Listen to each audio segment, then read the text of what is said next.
ये suicidal programme है, इसको प्रोग्राम सेट भी कहते हैं, ठीक है। और इसमें और ये लिखा हुआ है कि इसमें वही है कि जो सेल की मेम्ब्रेन है वो इंटैक्ट रहती है और ये जो है दूसरे मतलब इन्फ्लेमेशन नहीं कॉज करते हैं नेबरिंग सेल्स में, ठीक है, उनको अफेक्ट नहीं करते हैं। कॉजेज हैं अपोप्टोसिस की, इसमें फिजियोलॉजिकल केसेस में भी होती है और पैथोलॉजिकल केसेस में, ठीक है। फिजियोलॉजिकल केसेस में क्या होते हैं हमारे पास, इसकी एग्जांपल्स हैं। इसमें एम्ब्रियोजेनेसिस में होता है कि बहुत सारे डेवलपमेंट में ऑर्गेनोजेनेसिस के दरमियान में बहुत सारी अपोप्टोसिस होती है जिससे ऑर्गन जो है वो अपनी शेप डेवलप करते हैं। और दूसरी है हमारे पास, इसके पास एग्जांपल है जैसे कि टी लिम्फोसाइट्स में ऐसा होता है ना कि कुछ ऐसे टी लिम्फोसाइट्स बन जाते हैं जिनमें एंटीजेंस नहीं होते हैं, तो एंटीजन रिसेप्टर्स नहीं होते हैं। तो क्योंकि एक होम्योस्टेसिस मेंटेन करनी होती है, एक प्रॉपर नंबर मेंटेन करना होता है सेल्स का, तो वो वाले सेल्स की जो है ना अपोप्टोसिस हो जाती है। उसके अलावा वो वाले टी सेल जिन पे ऑटो एंटीबॉडीज़ के अगेंस्ट के लिए एंटीजेंस होते हैं, रिसेप्टर्स होते हैं जो सेल्फ रिएक्टिव होते हैं, उनकी भी अपोप्टोसिस हो जाती है। तीसरा वो लिम्फोसाइट्स वगैरह जो सेल्स वगैरह जो कि अपना फंक्शन परफॉर्म कर चुकी हैं, जैसे कि न्यूट्रोफिल्स अक्यूट इन्फ्लेमेटरी रिस्पॉन्स में, तो जब वो अपना फंक्शन परफॉर्म कर देते हैं तो होस्ट सेल जो है ना उनको अपोप्टोसिस हो जाती है, उनकी डेथ हो जाती है, ठीक है। उसके अलावा जो हार्मोन डिपेंडेंट टिश्यूज़ होते हैं ना, जैसे कि हमारे पास हो गए, उनमें जब हार्मोन की स्टिमुलेशन ही ना आती है तो उनकी अपोप्टोसिस हो जाती है। जैसे कि हमारे पास मेंस्ट्रुएशन में ये होता है कि एंडोमेट्रियल जो है वो नहीं, एंडोमेट्रियम में जो है ना हार्मोनल सिग्नल्स नहीं आ रहे होते हैं एस्ट्रोजन के, तो उस सिग्नल्स जब नहीं आते तो एंडोमेट्रियल जो है वो ब्रेक डाउन हो जाता है जिसकी वजह से मेंस्ट्रुएशन होती है। और ओवियन फॉलिकुलर एट्रीजिया होता है मेनोपॉज में, और एट्रोफी होती है, प्रोस्टेटिक एट्रोफी होती है आफ्टर कैस्ट्रेशन। उसके बाद पैथोलॉजिकल कंडीशन, हमने कहा था ना कि अपोप्टोसिस जो है pathological condition mainly DNA damage के केस में होती है। तो डीएनए डैमेज के केस में डीएनए कैसे हो सकता है, रेडिएशन के ज़रिए, एंटी कैंसर साइटोटॉक्सिक ड्रग्स के ज़रिए, हाइपोक्सिया की वजह से डीएनए डैमेज हो सकता है, ठीक है। जब सेल का डीएनए डैमेज हो जाता है तो उसमें अपोप्टोसिस हो जाती है, सेल को डिस्ट्रॉय करती है, क्योंकि अगर उसको ना डिस्ट्रॉय करे तो वो ऐसी चीज़ें बना सकता है जो कि और ज़्यादा मतलब डिजीज़ कॉज कर सकती हैं, ठीक है। उसके अलावा वायरल इन्फेक्शन जब होते हैं ना तो उनमें भी डीएनए डैमेज होते हैं, ठीक है। तो उसमें और ज़्यादा वो डीएनए को कंट्रोल कर लेता है और ज़्यादा डैमेज से बचाने के लिए अपोप्टोसिस हो जाती है उसमें। उसके अलावा अगर मिसफोल्डेड प्रोटीन्स हो जाती हैं सेल में एक्यूमुलेट तो उससे ईआर स्ट्रेस होता है, जो कि ईआर स्ट्रेस है ना फिर वो अपोप्टोसिस इंड्यूस करता है, वो हम आगे भी देखेंगे। और पैरेन्काइमल ऑर्गन्स में पैथोलॉजिकल एट्रोफी हो जाती है जब उनकी डक्ट की ऑब्स्ट्रक्शन हो जाती है, जैसे कि किडनीज हो गई, पैरोटिड ग्लैंड, पैंक्रियाज वगैरह, ठीक है। अब हम देखते हैं मैकेनिज्म ऑफ अपोप्टोसिस का। अच्छा, अपोप्टोसिस जो है ना इसमें मेन चीज़ जो है हमारे पास कैस्पेजेज एंजाइम्स हैं, ठीक है। और अब मैं अपोप्टोसिस की जो है ना दो फेजेस होती हैं, इनिशिएशन फेज़ और एग्जीक्यूशन फेज़। इनिशिएशन फेज़ वो है जिसमें कैस्पेजेस को एक्टिवेट करना है, इनिशिएटर कैस्पेजेस को, ठीक है। एग्जीक्यूशन फेज़ में ये है कि जो इनिशिएटर कैस्पेजेस हैं फिर वो एग्जीक्यूशनर कैस्पेजेस को एक्टिवेट करेंगे और वो एक्सिक्यूशनर कैस्पेजेस जो हैं वो सेल की मतलब डिस्ट्रॉय करना शुरू कर देंगे सेल को, ठीक है। तो ये दो फेजेस हैं। अच्छा, जो इनिशिएशन फेज है ना उसके दो पाथवेज हैं, अपोप्टोसिस है, ठीक है, उसकी दो फेजेस है, इनिशिएशन फेज और एग्जीक्यूशन फेज। अब जो इनिशिएशन फेज है उसके दो पाथवेज है। इनिशिएशन फेज में होना क्या है, हमारे पास कैस्पेजेस ने एक्टिवेट होना है, ठीक है। और उसके दो पाथवे है, पहला पाथवे है इंट्रिंसिक पाथवे, माइटोकॉन्ड्रियल पाथवे, और दूसरा है एक्सट्रिंसिक पाथवे, ठीक है, जिसमें डेथ रिसेप्टर पाथवे है, ठीक है। इंट्रिंसिक पाथवे में जो है हमारे पास, इसमें हमारे पास ना BCL2 फैमिली जो है ना उसकी इन्वॉल्वमेंट होती है, ठीक है। इस BCL2 फैमिली प्रोटीन्स जो है ना वो एक 20 प्रोटीन्स की एक मेंबर प्रोटीन फैमिली है, ठीक है, जो कि मेंटेन करती है कि सेल में अपोप्टोसिस होनी है या नहीं होनी, नॉर्मल होम्योस्टेसिस मेंटेन करती है, ठीक है। इसकी 3 तरह की ना उनको 3 क्लासेस में डिवाइड किया हुआ है, ठीक है। पहली है एंटी अपोप्टोटिक, फिर है प्रो अपोप्टोटिक और फिर है सेंसर, ठीक है। एंटी एपोप्टोटिक में हमारे पास आते हैं BCl2, BClXl, MCl1, ठीक है। इनके जो हैं 4 BH डोमेन्स होती हैं जो आगे से बाइंड करती हैं दूसरी चीज़ों के साथ, ठीक है। अब एंटी एपोप्टोटिक का फंक्शन क्या है कि इन्होंने जो है ना अपोप्टोसिस नहीं होने देनी है, ठीक है। अब वो अपोप्टोसिस शुरू कैसे होती है कि माइटोकॉन्ड्रिया से जो है ना प्रोटीन्स निकलती हैं और फिर वो जाके कैस्पेस को एक्टिवेट करती हैं, ठीक है। तो अब ये जो प्रोटीन्स निकलती हैं ना जिन्होंने कैस्पेस को एक्टिवेट करना है, ये उनको जाने नहीं देती। माइटोकॉन्ड्रियल की जो परमिएबिलिटी है ना उसको मतलब उसको अलो ही नहीं करती हैं, उन प्रोटीन्स को जाने नहीं देते, लीकेज को प्रिवेंट करती हैं, ठीक है। तो जब तक सेल नॉर्मल है, उसमें सही सिग्नल्स आ रहे हैं, सर्वाइवल सिग्नल आ रहे हैं, ग्रोथ हो रही है सेल में, मतलब सही काम चल रहा है, तब तक एंटी अपोप्टोटिक जो है ना ये एक्टिवेट रहेंगे और सेल को अपोप्टोसिस से बचाएंगे, ठीक है। अब प्रो अपोप्टोटिक है हमारे पास जो कि अपोप्टोसिस कॉज करवाते हैं, ठीक है। इसमें हमारे पास BAX हैं, BAK हैं, ठीक है। इनकी भी 4 BH डोमेन्स होती हैं जो आगे से बाइंड करती हैं चीज़ों के साथ, ठीक है। ये जो है मेम्ब्रेन की परमेबिलिटी करवा देंगे, वो क्या करेंगे ऐसे चैनल्स बनाएंगे जिससे जो प्रोटीन्स हैं वो लीक आउट कर देंगी, ठीक है। सेंसर है, सेंसर जो है ना इससे रेगुलेट करना है प्रो अपोप्टोटिक और एंटी अपोप्टोटिक को, ठीक है। जब नॉर्मल सेल है, सर्वाइवल सिग्नल है, वो एंटी अपोप्टोटिक को एक्टिवेट रखेंगी, ठीक है। अब जैसे ही कोई सर्वाइवल सिग्नल्स ख़त्म हो जाएंगे या फिर DNA डैमेज होगा या फिर कोई डैमेज होगा ना सेल में, तो ये सेंसर्स क्या करेंगे हमारे पास प्रो अपोप्टोटिक को एक्टिवेट कर देंगे और एंटी अपोप्टोटिक को जो है ना वो शट डाउन कर देंगे, ठीक है। सेंसर्स में हमारे पास हैं BAD, BAIM, BID और इनकी सिर्फ एक BH डोमेन होती है। तो इनको जो सेंसर्स हैं ना ये रेगुलेटर्स हैं, इनको हम BH3 ओनली प्रोटीन्स भी कहते हैं, ठीक है। चले अब हम मैकेनिज्म की तरफ चलते हैं, ठीक है। यहाँ पे हमारे पास सर्वाइवल सिग्नल कम हो गए हैं या DNA डैमेज हुआ है या फिर मिसफोल्डेड प्रोटीन आई है। अच्छा, ये मिसफोल्डेड प्रोटीन आ गई हैं तो इनकी वजह से जो हमारे पास सेंसर है वो एक्टिवेट हो गया, उसने प्रोपोप्टोटिक को एक्टिवेट किया, ठीक है। और BAX और BAK ये ओलिगोमर बनाएंगे और माइटोकॉन्ड्रियल मेम्ब्रेन में इंसर्ट हो देंगे। फिर ये अलो करेंगे प्रोटीन्स को कि वो इनर माइटोकॉन्ड्रियल मेम्ब्रेन से लीक आउट कर दें, ठीक है, साइटोप्लाज्म में, ठीक है। और जैसे मैंने बताया था कि सेंसर जो है वो एंटी अपोप्टोटिक को इनहिबिट भी कर देते हैं, ठीक है। इसके बाद जो प्रोटीन्स हैं उसमें हमारे पास साइटोक्रोम C जो है वो बहुत इंपॉर्टेंट है, ठीक है। साइटोक्रोम C है ना वो अब माइटोकॉन्ड्रिया से लीक आउट हो गई है, वो आ गई है हमारे पास साइटोप्लाज्म में, ठीक है। साइटोप्लाज्म में आके वो एक प्रोटीन के साथ बाइंड करते हैं, इसको कहते हैं अपोप्टोटिक एक्टिवेटिंग फैक्टर 1, ठीक है, APAF1, ठीक है। ये इसके साथ बाइंड करेगी और ये अपोप्टोसोम बना देंगे, अपोप्टोसोम। ये अपोप्टोसोम जो है ना वो कैस्पेस 9 को इस साथ बाइंड करेगा और उसको एक्टिवेट कर देगा। अब कैस्पेस 9 जो है ना ये है हमारे पास इनिशिएटर कैस्पेस, ठीक है। इसी ने आगे क्या करना है कि ऑटो एम्प्लीफिकेशन करनी है, दूसरी कैस्पेस 9 को एक्टिवेट करना है। फिर उसके बाद इन्होंने आगे जाके एग्जीक्यूशन कैस्पेसिस को एक्टिवेट करना है, कैस्केड को एक्टिवेट करना है कि बहुत सारी कैस्पेसिस एक्टिवेट होंगी, फिर एग्जीक्यूशन फेज शुरू हो जाएगी, ठीक है।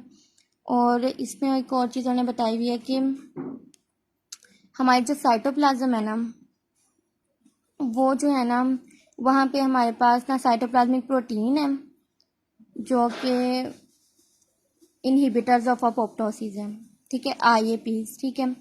तो ये जो है ना कैस्पेसिस को जो है ना इनहिबिट कर देती है, ठीक है। तो जब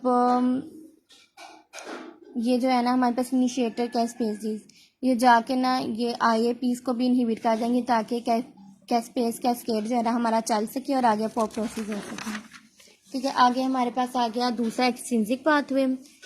अभी हम लोग ये मतलब दूसरा पाथवे वहीं शुरू से, ठीक है। अभी हम एग्जीक्यूशन फेज में नहीं आए, ये भी इनिशिएशन फेज ही है उसका दूसरा पाथवे, ठीक है। इस पाथवे में क्या होता है कि डेथ रिसेप्टर जो होते हैं ना उनकी इंगेजमेंट होती है। जब डेथ रिसेप्टर एक्टिवेट होते हैं ना फिर वो आगे से जाके दूसरे प्रोटीन्स को एक्टिवेट करते हैं जो आगे से जाके इनिशिएटर कैस्पेसिस को एक्टिवेट करते हैं, ठीक है। इसमें एक इम्पॉर्टेंट है हमारे पास ये जो डेथ रिसेप्टर्स होते हैं ना वो mainly tumour necrotic factor receptor 1 है और फास्ट रिसेप्टर है, ठीक है। अब हम एग्जांपल लेंगे फास्ट रिसेप्टर की, ठीक है। उस वो रिसेप्टर है हमारे पास साइटोप्लाज्मिक मेम्ब्रेन पे, सेल मेम्ब्रेन पे, ठीक है। उस मेम्ब्रेन पे आके फास्ट लिगेंड अटैच होगा, ठीक है। ये एक्सट्रिंसिक पाथवे है ना, तो ये कोई हमारे पास पैथोलॉजिकल कंडीशंस होगी या फिर कोई भी ऐसे सर्वाइवल सिग्नल्स कम हो जाएंगे, तो इन केसेस में जो है ना ये लिगेंड जो है फास्ट रिसेप्टर पे अटैच हो जाएगा। फास्ट रिसेप्टर जो है वो उस जब अटैच होगा तो 3 फास्ट रिसेप्टर जो है ना वो एक साथ आएंगे और उनकी जो साइटोप्लाज्मिक डोमेन है ना उसको कहते हैं डेथ रिसेप्टर डोमेन, ठीक है। वो बाइंड करेगा एक और प्रोटीन के साथ, उसके पास भी एक डेथ रिसेप्टर डोमेन है जिसको कहते हैं फास्ट एसोसिएटेड डेथ डोमेन, ठीक है। फास्ट एसोसिएटेड डेथ डोमेन जो है ना वो फिर कैस्पेज 8 के साथ बाइंड करेगा और वो कैस्पेज 8 को एक्टिवेट कर देगा। जो हमारे पास इंट्रिंसिक पाथवे था उसमें कैस्पेज 9 थी जो इनिशिएटर कैस्पेज थी, इसमें हमारे पास इनिशिएटर कैस्पेज है कैस्पेज 8 है और इन ह्यूमन कैस्पेज 10 है, कैस्पेज 8 या 10 एक्सट्रिंसिक पाथवे में, ठीक है। फिर दोबारा इन कैस्पेज एक्टिवेट होगी, इनका वही फंक्शन है कि इन्होंने कैस्पेज कैस्केड एक्टिवेट करनी है, नई एग्जीक्यूशनल कैस्पेजेस को एक्टिवेट करना है, ठीक है। उसमें हमारे इनहिबिटर्स हम लोगों ने देख लेते थे, एंटी अपोप्टोटिक फैक्टर्स थे। अब एक्सट्रिंसिक पाथवे का भी एक इनहिबिटर है, उसको कहते हैं फ्लिप प्रोटीन, ठीक है। और ये इनहिबिट कर देता है प्रोकैस्पेज 8 को, ठीक है। और हम लोग ये देखें कि एक्सट्रिंसिक और इंट्रिंसिक पाथवे जो है ना वो उनमें सारा कुछ डिफरेंट होता है, लेकिन इनकी कंबाइंड एक्टिवेशन और both pathway delivers a fatal blow to the cell, ठीक है। आगे अगर तो से ज़रूरत तो नहीं, हमने डिटेल में कर लिया, लेकिन डायग्राम देख लेते हैं हम कि ये हमारे पास इंट्रिंसिक पाथवे है, ये एक्सट्रिंसिक पाथवे है। ये इंट्रिंसिक पाथवे में ये हो रहा है कि माइटोकॉन्ड्रिया, ये BCL2 सेल इंजरी के ये आ रहे हैं सिग्नल्स वगैरह, ठीक है। BCL2 फैमिली सेंसर ने इनको एक्टिवेट कर दिया, इनको इनहिबिट कर दिया, नहीं हाँ इनको इनहिबिट कर दिया और ये BX और BA के एक्टिवेट हो गए, इन्होंने माइटोकॉन्ड्रिया साइटोक्रोम C को रिलीज करवाया, जिसे इनिशिएटर का स्पेस को एक्टिवेट किया, एग्जीक्यूशनल का स्पेस ने आगे एंडोन्यूक्लियस और ब्रेकडाउन करवा दिया साइटोस्केलेटन का और अपोप्टोसिस करवा दी। और ये डेथ रिसेप्टर पाथवे में फास्ट लिगेंड है, फास्ट रिसेप्टर है या फिर ट्यूमर नेक्रोटिक फैक्टर रिसेप्टर है, ठीक है। ये अडाप्टर प्रोटीन के साथ बाइंड करेंगे, वो इनिशिएटर कैस्पेज के साथ बाइंड करेंगे, फिर एग्जीक्यूशन एक्सपेस को बाइंड करेंगे, एग्जीक्यूशन फेज को एक्टिवेट कर देंगे। अच्छा, अब हम एग्जीक्यूशन फेज में जाते हैं, ठीक है। एग्जीक्यूशन में फेज में उन्होंने ये बताया कि इनिशिएटर से कैस्पेज जो है एग्जीक्यूशन कैस्पेज को एक्टिवेट कर देंगे, जिसमें आते हैं हमारे पास कैस्पेज 3 और कैस्पेज 6, ठीक है। अब कैस्पेज 3 और 6 जो है ना वो साइटोप्लाज्म एंजाइम्स को एक्टिवेट करेंगी, जैसे कि साइटोप्लाज्मिक DNA इसको, तो ये DNA एंजाइम जो है वो DNA को डैमेज कर देगा, प्रोटीएजेस को, और इस तरह के ना सेल के एंजाइम्स को एक्टिवेट करेंगे जो मेम्ब्रेन को, साइटोप्लाज्मिक कंपोनेंट्स को और DNA को डैमेज करेंगे, ठीक है। अब वो जब डैमेज हो जाएंगे तो उनकी वजह से क्या होगा कि सेल मेम्ब्रेन के भी होंगे ना, तो उस सेल मेम्ब्रेन की ब्लेब्स बन जाएंगी, उनके बर्डिंग हो जाएंगी, अपोप्टोटिक बॉडीज़ बन जाएंगी, ठीक है। अब उनको रिमूव कैसे करना है डेड सेल को, ठीक है। अब ये जो हमें पता है कि ये जो अपोप्टोटिक बॉडी है उनकी फेगोसाइटोसिस होनी है, ठीक है। लेकिन अब ये जो अपोप्टोटिक बॉडीज़ होती हैं इनके ऊपर कोई ऐसी चीज़ें होती हैं जो आके कहती हैं ईट मी सिग्नल्स देती हैं फेगोसाइट्स को कि हम लोग को फेगोसाइटोस को, ठीक है। इसमें हमारे पास आती है फॉस्फेटाइडल सीरीन, ये वैसे प्लाज्मा मेम्ब्रेन के अंदर वाली साइड पे होगी, लेकिन जब अपोप्टोटिक बॉडी बन जाएंगी तो वो आउटसाइड चली जाएंगी और वो जो है ना मैक्रोफेजेस को एक्टिवेट करेंगी, ठीक है, अट्रैक्ट करेंगी। उसके बाद सोल्यूबल फैक्टर है, वो सिक्रीट होता है बाय डाइंग सेल्स और ये रिक्रूट करता है फैगोसाइटोसिस को। तीसरा है हमारे पास थ्रोम्बोस्पोंडिन, ठीक है। अपोप्टोटिक बॉडी जो है जो कोटेड होती हैं विथ थ्रोम्बोस्पोंडिन, वो अट्रैक्ट करते हैं फेगोसाइटोस को, मैक्रोफेजिक अपोप्टोटिक सेल्स को। और इसके अलावा जो अपोप्टोटिक बैक्टीरिया है उनके ऊपर एंटीबॉडीज़ और कॉम्प्लीमेंट की जो है ना हमारे पास प्रोटीन्स बाइंड करती हैं, जो कि वो करवा देती हैं कि फैगोसाइटेज को अट्रैक्ट करती है और उनसे कहती है ईट मी सिग्नल देती हैं जी। ठीक है, आगे हमारे पास एग्जाम्पल्स हैं, क्लिनिकली एग्जाम्पल्स हैं जो हमारे पास अपोप्टोसिस की। इसमें हमारे पास वो ये ग्रोथ फैक्टर डेप्रीविएशन, इसमें यह कि जो टिश्यूज़ या सेल्स जो हैं जिनमें जो हार्मोन सेंसिटिव सेल है उनमें हार्मोन की स्टिमुलेशन नहीं हो रही, लिम्फोसाइट जिसमें एंटीजन नहीं है, साइटोकाइंस या फिर न्यूरॉन्स जिनमें नर्व ग्रोथ फैक्टर नहीं है, तो उनकी अपोप्टोसिस हो जाएगी। ठीक है, इसमें यह होगा कि BCL2 फैमिली की जो प्रोपोप्टोटिक है उनकी एक्टिवेशन हो जाएगी और एंटीपोप्टोटिक की इनहिबिशन हो जाएगी। ठीक है, DNA डैमेज के केस में, अच्छा DNA डैमेज के केस में ना हमारे पास ये होती है TP53 और P53 protein. Tumour suppressor gene होता है TP53 और P53 प्रोटीन बनती है। ये जो P53 प्रोटीन है ये डायरेक्टली जाके कैस्पेज को एक्टिवेट करती है और फिर हमारे पास नहीं प्रोपोप्टोटिक फैक्टर्स को ये एक्टिवेट करती है। ठीक है, तो फिर ये जाके अपोप्टोसिस करवाती है। प्रोटीन मिसफोल्डिंग के केस में क्या होता है कि एंडोप्लाज्मिक रेटिकुलम स्ट्रेस हो जाता है। ठीक है, और मिसफोल्डेड प्रोटीन्स जो हैं वो सेल में ER स्ट्रेस कॉज करवाती हैं जिसकी वजह से वो फिर अपोप्टोसिस जो है वो एक्टिवेट हो जाती है। Apoptosis induce by TNF receptor family यानी कि जो एक्सट्रिंसिक पाथवे हमने पढ़ा है। ठीक है, ये लिम्फोसाइट को रिमूव करने के लिए यूज होता है जो कि ऑटोइम्यून डिजीजेस कॉज कराते हैं। और जो CTL है ना, साइटोटॉक्सिक T लिम्फोसाइट्स, वो हम इम्यूनिटी में आगे पढ़ेंगे। वो क्या करते हैं कि जो ऑफेंडिंग एजेंट्स होते हैं या सेल्स होते हैं उनकी ना लाइसिस करवाते हैं। तो अब वो यहाँ पे उन्होंने बताया कि जो CTLs है ना वो मेनली लाइसिस करवाते हैं अपोप्टोसिस के ही ज़रिए। वो क्या करते हैं कि वो जो सेल या जो भी होता है उसको डैमेज करना होता है ना उसमें अपोप्टोसिस एक्टिवेट करवा देते हैं, इंड्यूस करवा देते हैं उसमें इफेक्टिव फेज ऑफ अपोप्टोसिस। ठीक है, आगे है हमारे पास नेक्रोप्टोसिस है। इसकी मतलब डेफिनेशन है कि ये एक हाइब्रिड है जिसमें दोनों तरह की एस्पेक्ट्स हैं, नेक्रोसिस के भी हैं अपोप्टोसिस के भी हैं। ठीक है, इसमें जो मॉर्फोलॉजी होगी ना वो नेक्रोसिस वाली होगी कि इसी तरह सेल की DNA डैमेज भी हो, सेल की मेम्ब्रेन डैमेज भी होगी, उसकी वो सेलुलर कंपोनेंट्स लीव भी करेंगे, मेम्ब्रेन डैमेज होगी और रिएक्टिव ऑक्सीजन स्पीशीज़ बनेगी, ATP की डिप्लीशन होगी। वो जो नेक्रोसिस में सारे मैकेनिज्म्स हैं ना वही होंगे।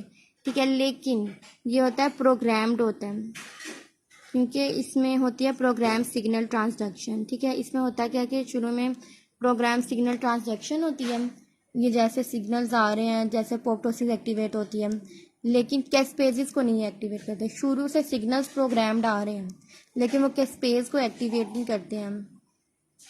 तो जब वो कैस्पेज को एक्टिवेट नहीं करते हैं तो फिर उसमें नेक्रोसिस वाले इवेंट्स होने लग पड़ते हैं, ATP की डिप्लीशन, रिएक्टिव ऑक्सीजन स्पीशीज़ की फॉर्मेशन वगैरह। ठीक है, तो इस वजह से इसको हम, क्योंकि ये प्रोग्राम्ड होती है ना तो हम इसको प्रोग्राम नेक्रोसिस भी कहते हैं। और इसमें कैस्पेज जो है इन्वॉल्व नहीं होते तो हम इसको कहते हैं caspase independent programme cell death. ठीक है, आगे हमारे पास ऑटोफेजी है। Autophagy is a process in which cell eat its own components. ठीक है, इसमें हम लोगों ने इसकी वो करने हैं कि टाइप्स कौन सी होती हैं। एक तो चेपरॉन मीडिएटेड ऑटोफेजी है जिसमें ये जो प्रोटीन्स हैं, ये जो कंटेंट है ना जिसकी ऑटोफेजी होनी है, जो सेलुलर कंटेंट है उसी के लाइसोसोम की मेम्ब्रेन के अंदर चला जाएगा, लाइसोसोम में इसकी डिस्ट्रक्शन हो जाएगी, ईटिंग हो जाएगी। और माइक्रो ऑटोफेगी उसमें यह है कि जो लाइसोसोमल मेम्ब्रेन है ना उसमें इन्वेजिनेशन होगी और वो जो है ना इनगल्फ कर लेगा उस चीज़ को जिसको डिस्ट्रॉय करना है। और मैक्रो ऑटोफेजी जो है ना ये मेजर फॉर्म ऑफ ऑटोफेजी है जिसमें सिक्वेस्ट्रेशन होती है और ट्रांसपोर्ट होती है portion of cytosol in a double membrane bound autophagic vacuole. फिर ये जो ऑटोफेगोसोम बन जाता है इसके साथ लाइसोसोम अटैच होता है और उसको डिस्ट्रॉय करता है। जैसे इसमें दिखाया हुआ है कि साइटोप्लाज्मिक ऑर्गेनेल है, ये इनिशिएशन है, एलोंगेशन, ये ऑटोफेगोसोम बन गया, ये लाइसोसोम के साथ मिलेगा और इसकी सेलुलर ईटिंग हो जाएगी। इसके बाद हमारे पास इंट्रासेलुलर एक्यूमुलेशंस हैं जिसमें लिपिड्स हैं, कोलेस्ट्रॉल है, प्रोटीन्स हैं, हाइलिन चेंजेस हैं, ये सब ना हमने करनी है। इसमें जो है ना काफ़ी बिखरा बिखरा लिखा हुआ है और कुछ चीज़ें जो हैं वो सही से डिस्क्राइब नहीं हुई, तो ये हम बेटर है फिरदौस से करें। उसमें ना मतलब बिल्कुल प्रिसाइज करके ना ये लिखा हुआ है। पैथोलॉजिकल कैल्सिफिकेशन भी इम्पोर्टेंट है, पिगमेंट्स भी एसक्यू में आ सकते हैं, तो ये हमने फिरदौस से करना है।